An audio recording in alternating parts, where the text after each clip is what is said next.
Ибадаттын майысын түшүндүк. Демек ибадат деген Аллахтын буйруктарын аткарып, кайтарган нерселеринен тыйылуу экен. Ошол ибадаттын майысы.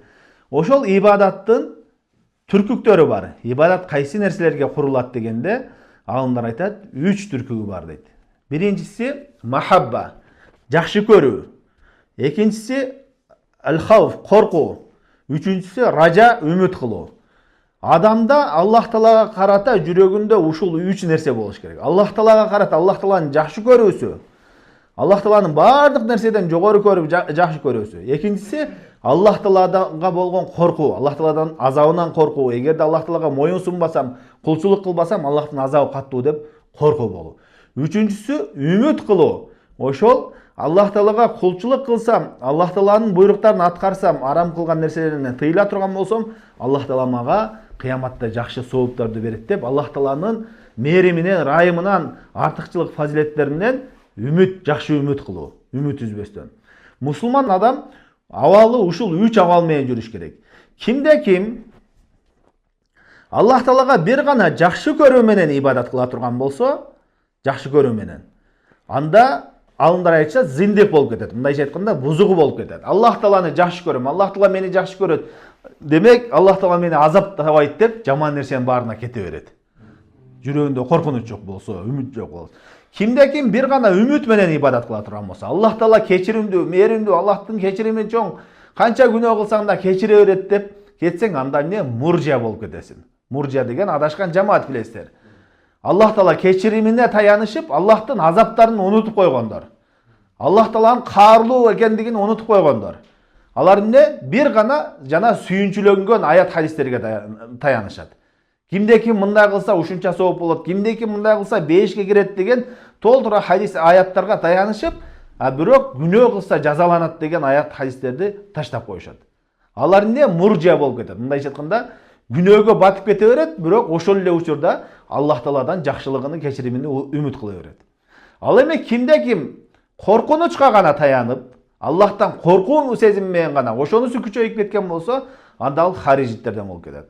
Харижиттер үмүт иретиндеги Аллах Тааланын кечирими, райымы, мээримдүү экендигин таштап коюшуп, бир гана жанагындай жаза иретинде, коркутуу иретинде келген аят хадистерди карманып алышкан. Ошонун иретинде эмне? Күнөө кылгандарды, чоң күнөө кылса кафырга чыгарышат. Буларга кечирим жок, райым жок, мээрим жок деп баарын кафырга чыгарышат. Демек ахли сүннә мына чыныгы момун адам ушул 3 нерсени биригип жүрөт. Канчалык күнөө кылсаң дагы Аллахтын райымынан, мээриминен үмүттү үзбөй, Аллах Таалага тооба кылып, күнөөдөн кайтууга аракет кылыш керек. Канчалык күнөөгө чөгүп батып кеткен адам болсо дагы Аллах Таала Куранда айтат: "Кул я ибадияллазина асрафу аля анфусихим ла тaqнату мин рахматиллах. Инналлаха яғфиру зунуба жамиа."